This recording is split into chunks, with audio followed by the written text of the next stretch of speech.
오늘은 많은 분들이 관심 갖는 언어 영역에 대해 집중적으로 다뤄보도록 하겠습니다. 인간은 살면서 수많은 기억을 지니게 됩니다. 감각기관에서 받아들인 수많은 정보들, 그 장면, 소리, 냄새, 맛, 느낌, 그리고 심지어 그때 그 감정까지도, 여기에 학습된 지식까지 더해져 이 기억들은 각각의 형태로 조각조각 저장되죠. 마인드맵, 말 그대로 머릿속엔 그간의 기억들이 그물처럼 뻗쳐있고 실시간으로 저장되는 이 기억 조각들은 보다 연관성이 높은 곳을 찾아 자리 잡게 됩니다. 입혀지고 또 입혀지고 랜덤으로 아무 형태의 정보 하나만 던져주면 순간적으로 이와 관련된 수많은 기억들이 피어날 것입니다. 추억이란 이름 안에 담긴 여러 기억들이 말로 표현하기 힘든 복잡 미묘한 감정을 들게 하는 이유 역시 그때 그 대상을, 그 노래를, 그 장소 등을 기준으로 겹겹이 쌓이고 쌓인 복합적인 기억들로 하여금 결국은 정의 내릴 수 없는 어떠한 결정체로 떠오르기 때문이죠. 그리고 방금 여러분 머릿속에도 관련 기억들이 떠올랐다면 여러분은 이 영상을 뇌로 집중해 잘 듣고 있다는 겁니다. 우리가 매일같이 쓰는 이 모국어엔 이렇게 관련된 모든 상황이 입혀져 있습니다. 밥,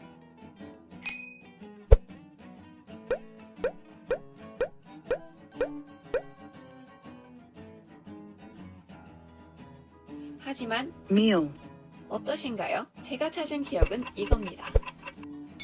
기억 속을 뒤시며 단어의 의미는 찾아낼 수 있었지만 아까와는 어딘가 좀 다르게 느껴지시는 분들이 있을 거예요. 가끔 어느 정도 해석 가능한 수준의 영상임에도 굳이 한글 자막에 집중하시는 분들이 계실 겁니다. 직감적으로 와닿는 그 깊이가 다르기 때문이죠. 모국어와 학습된 외국어의 가장 큰 차이는 바로 여기에 있습니다. 일상에서 사용되는 언어의 각각 그 표현 속에는 수많은 기억들이, 나아가 개개인의 삶이 담겨있는 거죠. 같은 것을 보고 들어도 다른 생각을 가지게 되는 이유 역시 여기에 있습니다. 환경적으로 외국어는 모국어만큼 다양한 기억을 반복해 입히기 어렵습니다. 이를 보완하기 위해 표현과 표현법을 따로 학습하게 되죠. 표현과 의미에 대한 기억을 직접 만들어내는 겁니다. 하지만 표현을 익힐 때 토시 하나 안 틀리고 종이 위에 적힌 해석, 그 문자 그대로를 달달 외우려는 분들이 있습니다. Sheldon, can I ask you a question? I would prefer that you not, but I won't go so far as to forbid it. 영어는 들리지만 바로바로 해석이 안 돼 놓쳐버리는 분들. Did you bite off more than you can chew? 혹은 상황에 따른 의역이 어려운 분들이 이에 해당할 수 있습니다. 이들에겐 연결되는 첫 기억을 거쳐 그 너머의 기억으로 도달하는 여정이 필요한 거죠. 때문에 표현을 효과적으로 활용하기 위해선 학습 시에 각자 지닌 기억 속 관련 정보를 떠올려 이에 표현을 입혀주면서 연관 기억으로 자리 잡아 자연스럽게 그 기억들과 함께 피어오를 수 있도록 해주는 겁니다. 아, 어떤 느낌인지 알겠다 라는 생각이 든다면 이러한 매칭이 이루어진 거겠죠. 연결된 기억이 많을수록 다양한 쓰임과 즉각적인 이해가 가능하며 활성화되는 경우의 수가 늘어 기억의 휘발을 막고 유지 시간을 늘릴 기회가 많이 주어지게 되죠. 지난 영상에서 언어 감각은 소리를 놓치지 않고 잘 듣는 능력에 좌우된다고 이야기했습니다. 위처럼 표현에 대한 즉각적인 상황 이해가 이루어지는 훈련이 되어 있더라도 I would prefer that you not, but I won't go so far as to forbid it. 언어를 들었을 때 그 소리를 캐치해내지 못한다면 위 과정 자체가 이루어질 수 없게 되기 때문이죠. 의미 연결이 불가할 정도의 분별력 없는 소리 정보는 애초에 기억으로 저장조차 되지 못하는 겁니다.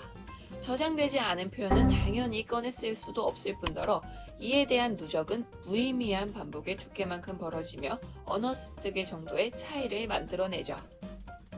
다음을 보겠습니다. 여행 중인 A와 B가 있습니다. 길을 헤매다 결국 현지인에게 물었는데 생전 처음 듣는 언어로 답변을 해줍니다. ตรงนั้นมันเหลือมากเลย A는 서툴지만 어느 정도 따라 되물을 수 있었으나 B는 조금도 입 밖으로 꺼내지 못합니다. 자, 여기서 A는 B보다 청력이 좋은 걸까요?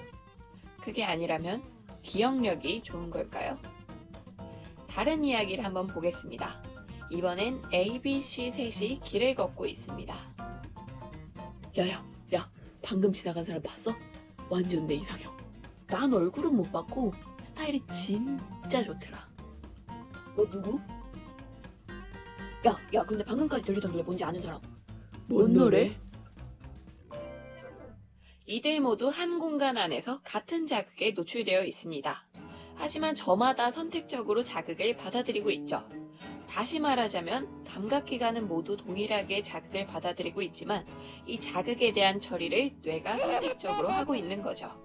결국 뇌가 이 자극을 얼마나 처리해냈느냐에 따라 각자 느끼는 것도 기억하는 것도 다르다는 겁니다. 세상에 방대한 정보들을 모두 취급하기엔 무리가 있기에 이러한 설계가 되어 있다 해도 기억하고자 하는 정보마저 의지대로 입력되지 않을 경우엔 문제가 되겠죠. 집중을 통해 감각기관이 받아들인 자극의 정보 손실을 최소화하여 온전히 처리해내야 하지만 아무리 집중해도 자극이 분명하지 않다는 것은 어딘가 방법이 잘못된 겁니다. 단지 눈에 보이는 형체도 없는 데다가 순간적으로 사라져버리는 자극이다 보니 이에 대해 문제 삼지 않았던 거죠. 인간은 살아가는데 중요한 많은 정보를 시각으로부터 얻습니다. 당장 발을 한 발 내딛기 위해서도 시각 정보를 통해 판단하죠.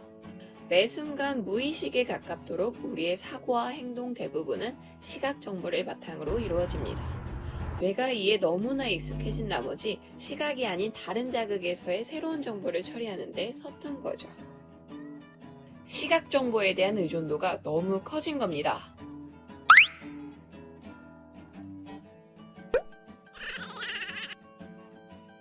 그동안 학습하거나 필요한 정보를 읽어내는 데 있어 시각 정보만으로 이를 충족시킬 수 있었기 때문에 이 외의 자극들은 이 메인 정보를 서포트하는 역할에 충실했던 거죠. 똑같이 미드나 일본 애니메이션 등을 시청해도 어떤 이들은 언어를 터득해버리는 데에 반해 그저 그 내용만 기억하는 데에 그쳐버리는 겁니다. 설상가상으로 요즘은 컨텐츠 수요가 늘어나면서 어느 환경에서도 간편히 즐길 수 있도록 자막이 발달해 시각 자극만으로 거의 모든 정보의 처리가 가능해졌습니다. 이와 같은 환경에 적응하게 될수록 시각 정보에 대한 의존도는 더 커지게 되겠죠. 그렇다면 이러한 의존도의 차이는 어디서부터 발생하게 되는 걸까요? 어린 시절 음악 교육이 아이의 두뇌 발달에 특히 언어 감각에 영향을 미친다는 연구가 많이 있습니다. 제각각 그 이유도 다르고 정반대의 의견도 있지만 이는 각자 아이들에게 영향을 미치는 정도가 다르게 나타나기 때문이죠. 음악이라는 것은 악보를 포함해 어떠한 학습이 있기 전까진 순수한 소리 자극 그 자체입니다. 시각으로 전해지는 정보 없이 오로지 청각만으로 그 안의 정보를 읽어내는 경험을 제공하죠. 같은 음악 안에서도 어떤 이는 그 리듬감에 아니면 그 음정에 멜로디에 혹은 노랫가락 등의 각자의 관심에 따라 이 안에 담긴 정보에 집중하며 개입할 수 있는 계기가 마련되는 거죠. 어느 날 세상을 유심히 들여다보니 이루고 있는 그 선들이 아름답게 느껴져 자연스럽게 그 선들이 보이기 시작하는 거죠. 방금 지나간 차가 어떤 것인지조차 기억 못하다 자동차에 관심이 생기자 시야에 들어오는 모든 자동차가 읽히는 겁니다. 한마디로 트인 거죠. 소리 자극에 있어 자연스럽게 이러한 훈련이 되면서 소리에 대한 캐치 능력이 체화되는 거죠. 하지만 이 소리에 담긴 정보에 딱히 흥미를 느끼지 못하고 흘려듣는 식의 아이들은 아무런 영향을 받지 못할 테고 굳이 음악 교육 없이도 소리 자극에 대한 흥미가 크거나 소리에 대해 민감한 편이라면 자연스럽게 이와 같은 능력을 지닐 가능성이 큰 겁니다. 그리고 음악을 통한 이 훈련이 언어를 습득하는 데에 적용되는 여부 역시 저마다 다릅니다. 각각의 소리를 구분하면서 이들이 조화를 이루며 만들어내는 규칙과 패턴, 그리고 그 안에서 전달되는 의미 등에 집중하는 이들에겐 음악과 언어가 다르지 않은 거죠. 그렇다면 위 내용에 해당되지 않는 이들은 이제부터라도 바로 잡아야겠죠. 바로 이전 영상들의 내용입니다. 자, 귀에 집중을 풀고, 즉 귀를 버리고 뇌로 직접 소리를 받아들인다. 뇌로 받아들인다는 게 의아하다면 이마가 귀라고 생각하고 그동안 귀에 집중하던 식으로 이마에 집중해서 들어보세요. 소리의 방향이 귀로 향하는 것이 아니라 머리로 바로 향하게끔 유도하는 것이죠. 여러분이 들으려 애쓰지 않아도 귀는 알아서 제 역할을 잘 하거든요. 소리를 귀에서 의식하지 않는 것이 바로 핵심입니다.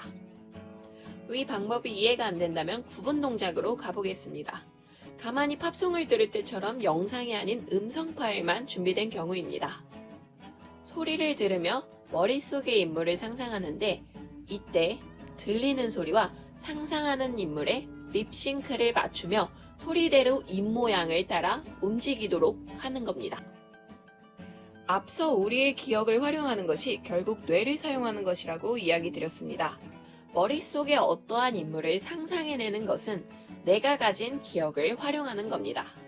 실시간으로 들려오는 소리에 맞춰 이 기억을 적절하게 변형시키기 위해선 뇌가 직접 이 자극을 처리해야 가능한 일인 거죠.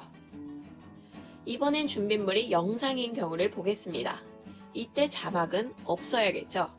시각적으로 얻을 수 있는 정보가 주어진다면 당신의 뇌는 그 정보를 놓치려 하지 않을 테니까요. 이미 본 적이 있는 영상이어도 좋습니다. 어느 정도 유추할 수 있는 수준일 때 소리에 매칭되는 상황적인 의미가 입혀질 수 있기 때문이죠. 이제 영상에서 말하는 이의 입모양을 살짝 신경 쓰면서 감상해보세요. I would like to donate $200, but I also know that they bring happiness to lots of kids whose moms didn't kill themselves. By supporting them, I'm doing a good thing, but I'm not happy about it. 그동안 장면과 자막에서 우선적으로 내용을 파악하고 이에 서브로 소리가 뒤따라 받쳐줬다면 이제 그들의 입모양을 신경 쓰는 순간 시각과 청각의 싱크가 맞아갈 것입니다. 어느 순간 그들의 입에서 나오게 될 소리를 먼저 앞서 반겨주고 있음을 느낄 거예요. 발음되는 소리가 뭉개지지 않고 단위가 구분되어 뚜렷하게 들린다면 아주 잘하고 계시는 겁니다. 소리가 들리기 시작한다면 당신에겐 기억을 뒤지며 의미를 꺼내볼 시간조차 주어지지 않을 거예요. 각각의 표현이 가진 그 느낌을 삼키며 문장을 따라가도록 하세요. 여러분은 이제 외국어를 습득할 준비가 되었습니다.